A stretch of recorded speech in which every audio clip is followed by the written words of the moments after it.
গল্পের শুরুতেই আমরা দেখতে পাবো রাহির ঘুম ভেঙে গিয়েছে। সকালে উঠে দেখি ঘরে এলাহি কাণ্ড কারখানা, ফুল দিয়ে পুরো ঘরে সাজানো। বলছে কি ব্যাপার, এগুলো কেন সাজানো, আমি কোথায়, এগুলো কে করেছে, আর রুমটা এত ফুল দিয়েই বা সাজানো কেন, আর রাহুল এভাবে কেন শুয়ে আছে, আমি এত গয়নাগাঠি পরে শুয়ে পড়লাম, আমি সেজে এসেছিলাম কিন্তু এখানে কিভাবে শুয়ে পড়লাম, আর রাহুল এভাবে আমার হাত ধরে আছে কেন, রাহুল তুমি হাতটা ছাড়ো, সকাল হয়ে গিয়েছে, হাতটা ছাড়ো। কিন্তু রাহুল আর ইচ্ছা মতোই হাতটা ধরে রাখে, বলছে কি হচ্ছে, কেন হাতটা ছাড়বো, তুমি দেখতে পাচ্ছ না আমি তোমার হাতটা ধরে শুয়ে আছি, তুমি যে ঘরে আছো সেই ঘরটা তোমার নিজের কিনা সেটাও দেখোনি, তোমার পায়ে যে মলম লাগিয়েছি রাতে সেটাও দেখোনি, আমি যে এভাবে জামা কাপড় পরে এভাবে শুয়ে আছি সেটাও বুঝতে পারোনি। যা শুনে রাহি তো অবাক হয়ে যায়, বলছে আমার পায়ে মলম লাগিয়েছো, কই আমার পায়ে কি হয়েছে, তুমি কখন মলম লাগিয়েছো, আচ্ছা তুমি হাতটা ছাড়ো তো, হাতটা না ছাড়লে আমি কিভাবে দেখবো। তখন রাহুল বলে আমরা হাজবেন্ড ওয়াইফ, এগুলো আমাদের মধ্যে নর্মাল ব্যাপার হতেই পারে, আর তাছাড়া আমাদের মধ্যে এত কিছু হলো। যা শুনে রাহি বলে কি ব্যাপার, তুমি কি বলতে চাচ্ছ, কি হয়েছে মানে কি হয়েছে। তখন রাহুল অবাক হয়ে বলে কি ব্যাপার রাহি, তুমি কি বলছো, আমাদের মধ্যে রাতে এত কিছু হলো, তোমার কিচ্ছু মনে নেই। যা শুনে রাহি তো চমকে যায় আর বলতে থাকে না না আমার তো কিচ্ছু মনে নেই। এদিকে জিয়া বাড়িতে তুলপাড় করে ফেলেছে, সে রিসোর্টে আসবে, বলছে আঙ্কেল আমি একটু রিসোর্টে যাব, তোমাদের গাড়িটা নিয়ে যাচ্ছি। কেন যাব বুঝতে পেরেছ, আসলে রাহুলের না মেডিসিনটা দেওয়ার দরকার রয়েছে, ওইভাবে রাহুলকে একা ফেলে রাখা ঠিক হয়নি, আমার কাছে ওর মেডিসিনটা রয়েছে, ওকে মেডিসিনটা খাওয়াতে হবে, তাছাড়া রাহুলকে এভাবে একা ফেলে রাখা ঠিক হয়নি। তখন রাধিকা বলে ঠিক বলো সোজিয়া, ভাইকে এভাবে একা ফেলে রাখা ঠিক হয়নি, তাছাড়া এমন একটা মেয়ে যার কোনো হুঁশজ্ঞানই নেই, ডিসগাস্টিং। তখন ভিকি বলে রাধিকা এভাবে বলো না, মেয়েটা নিজের জন্মদিনে একটু বেশি এনজয় করে ফেলেছে। রাহুলের মা তখন বলে অন্যকে অপদস্থ করে এটাকে তুমি এনজয় বলছো।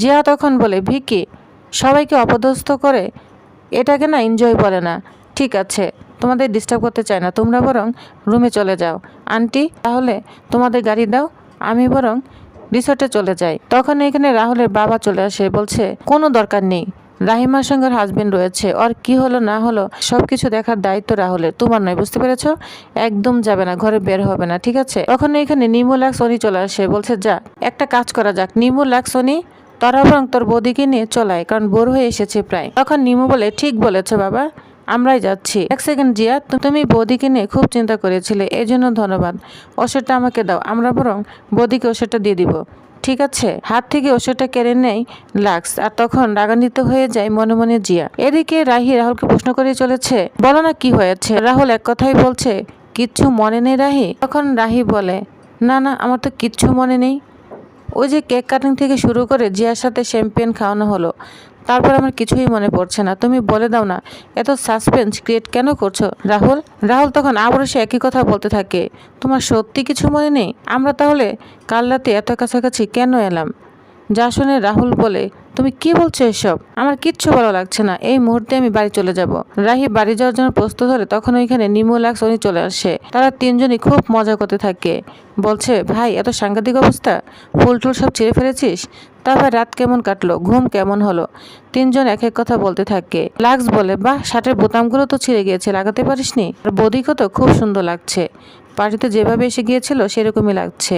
রাহুল তখন বলে কি বলছিস, শার্টের বাটনকে আমি লাগাতে পারি, তোরা তো একটা শার্টও আনতে পারছিস, কি কর্তব্য পালন করছিস তিনজনে মিলে। এই নিয়ে সবাই মজা করতে থাকে, আর রাহি তো অবাক হয়ে যাচ্ছে আর খুব ভয় পাচ্ছে। রাহি তখন বলে নতুন শার্ট, কেন নতুন শার্ট দরকার, অনি তোমরা কি বলছো এসব, কিছু তো বুঝতে পারছি না, প্লিজ পরিষ্কার করে আমাকে কিছু বলবে কাল কি হয়েছিল। নিমে এবং লাক্স তখন বলে কালকে না হাঙ্গামা হয়েছে বৌদি, হাঙ্গামা, এই বলে নাচ করতে থাকে, যা দেখে রাগান্বিত হয়ে যায় রাহি, বলছে কি বলছো তোমরা, কেন অসভ্যতা করছো। নিমু এবং লাক্স তখন বলে আমরা হাঙ্গামা করেছি, তোমার কি মনে হয় আমি হাঙ্গামা করেছি, না তুমি হাঙ্গামা করেছো, এটা বলে আরও মজা করতে থাকে। তখন রাহি আরও রাগান্বিত হয়ে যায়, বলছে কি যে হয়েছে কিছুই তো বুঝতে পারছি না, কেন বলছো না তোমরা। তখন রাহি মনে মনে বলে কি হলো আমার, পার্টিতে শ্যাম্পেন খাওয়ার পর কিছুই মনে পড়ছে না, রাহুলও এড়িয়ে যাচ্ছে, অনি নিমু লাগছে কিছু বলছে না, কিছুই তো বুঝতে পারছি না। তখনই দেখা যাবে নিমুকে ফোন করে রাহুলের মা, বলছে কি রে লাশ সাহেবরা কি ঘুম থেকে উঠেছে নাকি এখনও দরজা বের অপেক্ষা করছিস, এই শোন বাবা তোরা না তাড়াতাড়ি চলে আয়, খেয়াল রাখবি এরপরে কিন্তু নতুন কোনো ড্রামা যেন না হয়, তাহলে কিন্তু আমার থেকে খারাপ আর কেউ হবে না, তখন বলে, হ্যাঁ মা, এখনই আসছি। এরপর সবাই রেডি হয়ে এখান থেকে চলে যায়। এদিকে ডাইনিংয়ে পায়চারি করছে রাহুলের মা, কখন রাহি আসবে তাকে ইচ্ছামতো অপমান করবে। তখনই ওরা সবাই চলে আসে। রাহিকে দেখে তো চরম অপমান করতে থাকে কনক। বলছে, কি ব্যাপার ম্যাডামের ঘুম ভেঙেছে?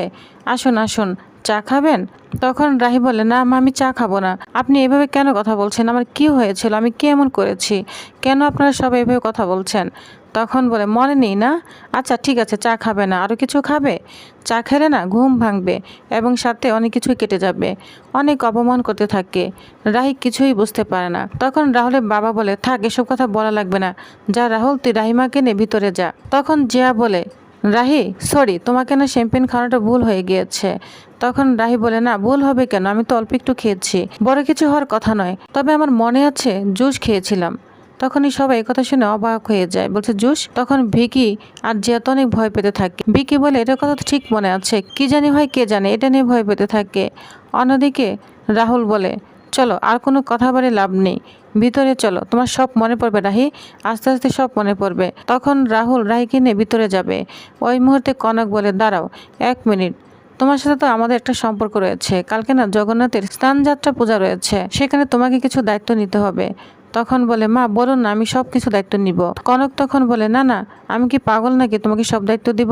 তুমি তো আবার স্বামী সোহাগিনী, এটুকু করলেই হবে। এটা বলে রাগান্বিত হয়ে চলে যায়। এদিকে রাহুল রাহিকে নিয়ে ভিতরে চলে যায়। তবু রুমে গিয়ে সে একই কথা বলতে থাকে, বলো না আমার কি হয়েছে? তোমরা কেন এত সাসপেন্স ক্রিয়েট করছো? আমার তো কিছুই মনে পড়ছে না। রাহুল তখন বলে, শুনো। রাহুল তখন বলে, জন্মদিনে তুমি অনেক নেচেছ, অনেক অপমানিত করেছো গেস্টদের, তাদের ভিজিয়ে দিয়েছো, অনেক কিছু হয়েছে। যা শুনে রাহি চমকে যায়, বলছে, ছি ছি, আমি এগুলো করেছি? আর বলো না তোমার সাথে কি হয়েছে? তখন রাহুল রেগে যায়, বলছে, কিচ্ছু হয়নি, বুঝতে পেরেছো? কিচ্ছু হয়নি, কালকে মজা করেছি। যা শুনে রাহি বলে, শোনো, যাই হোক না কেন, ঘোরের মধ্যে কোনো কিছু করা কেনা কিছু বলে না, এর কোনো মানে হয় না। যেটা শুনে রাহুল আরও কষ্ট পায়। রাগান্বিত হয়ে বলে, কিচ্ছু হয়নি আমাদের, মজা করেছি। মজাও কি করতে পারবো না? আমরা তো হাজবেন্ড ওয়াইফ, এটুকু তো করতেই পারি। যা শুনে রাহি বলে, না না, হাজবেন্ড ঠিকই রয়েছে, কর্তব্য আমি ঠিকই পালন করছি, কিন্তু আমাদের সম্পর্কে কোনো ভবিষ্যৎ নেই, তাতে ভবিষ্যতে আমাদেরই কষ্ট বাড়বে। যা শুনে রাহুল আরও রাগান্বিত হয়ে যায়, বলছে, শোনো, কিচ্ছু হয়নি, মজা করেছি, কিছু ঘটনা ঘটেনি আমাদের মধ্যে, এবার হয়েছে, এবার তুমি খুশি রাহি? তখন বলে, হ্যাঁ আমার কিছু বলার আছে, থ্যাংক ইউ। রাহুল বলে, কিসের জন্য থ্যাংক ইউ? বলছে, আমার জন্মদিনটা এত বড় করে পালন করার জন্য অনেক থ্যাংক ইউ, কারণ এত সুন্দরভাবে বড় করে জন্মদিনটা পালন আমার জীবনে কখনো আসেনি রাহুল। আমার পরিবারকে নিয়ে, আমার কাছের মানুষদেরকে নিয়ে এত সুন্দর একটা সন্ধ্যা আমাকে উপহার দিয়েছ, তার জন্য ধন্যবাদ। এরপর রাহুল বলে, হ্যাঁ ঠিক আছে, আচ্ছা তুমি আর কি চাও? যা শুনে রাহি বলে, আমি আর কি চাইবো, তুমি টুর্নামেন্টে জিতো, এটাই তো চাই, এছাড়া তো আর কিছু চাওয়া নেই।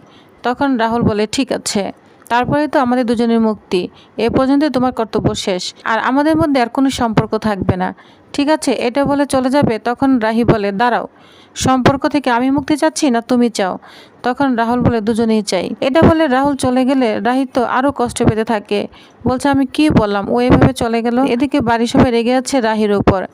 পিসি ঠাম্মা রাহিকে দেখে অনেক অপমান করতে থাকে, বলছে, ও এখানে কেন এসেছে? ওকে শুদ্ধি করতে হবে, ওকে গঙ্গা জল ঢেলে দাও। অনেক অপমান করে। তখন রাহুল বলে, থাক না, এখন কি এসব কথা বলা খুব প্রয়োজন? বলছে, তুই কথা বলবি না, একদম চুপ থাক। এদিকে রাধিকা আর ভিকির সঙ্গেও লেগে যায়, কারণ পিসি ঠাম্মা ঘর জামাই বলে খোঁটা দিয়েছে ভিকিকে। রাধিকা কান্না করতে থাকে, বলছে, কতদিন বলেছি আমি এখানে থাকবো না, শুনলে না তো, আমি এক্ষুনি চলে যাব। রাহুলের বাবা এসে কন্ট্রোল করে নেয়, বলছে, কি হচ্ছে এখানে? কালকে জগন্নাথ স্নান যাত্রা পুজো রয়েছে, ওটা নিয়ে কথা বলি। ওই কাজটা তো রাহি এবং রাহুলকেই করতে হবে, তাই না? পিসি ঠাম্মা বলে, ছি ছি, এই মেয়েটা করবে? তাহলে তো সব কিছু অমঙ্গল হবে। জিয়া তখন বলে, আচ্ছা রাহুল, তুমি তো এখন সুস্থ, তোমার প্র্যাকটিস সব কিছু এখন আমি করাবো। এটা বলে হাত ধরলে রেগে যায় রাহুল, বলছে, হাত ছাড় জিয়া, রাহি রয়েছে, রাহি সব কিছু করবে, তোকে এনে চিন্তা করতে হবে না। আর তাছাড়া আমি টুর্নামেন্টে জিতি, রাহি তো চাই, তাই ওকেই সব কিছু করতে হবে, অরই তো লাভ, তাই না রাহি? যা শুনে রাহি অবাক হয়ে রাহুলের দিকে তাকিয়ে থাকে। তখন রাহুলের বাবা বলে, এভাবে কথা বলছিস কেন? ও অবশ্যই খুশি হবে। রাহুলের মা তখন বলে, শোনো, এত কথা শুনতে চাই না, আমি যতদিন জীবিত আছি এই বাড়ির সব কিছু খেয়াল না আমি রাখবো।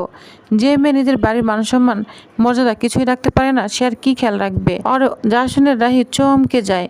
রাহুল অবাক হয়ে তাকিয়ে থাকে। তো টিউবার স্তরে নেক্সট আকর্ষণীয় পর্বে আর কি থাকছে তো জানতে অবশ্যই আমার সাথেই থাকুন। ধন্যবাদ।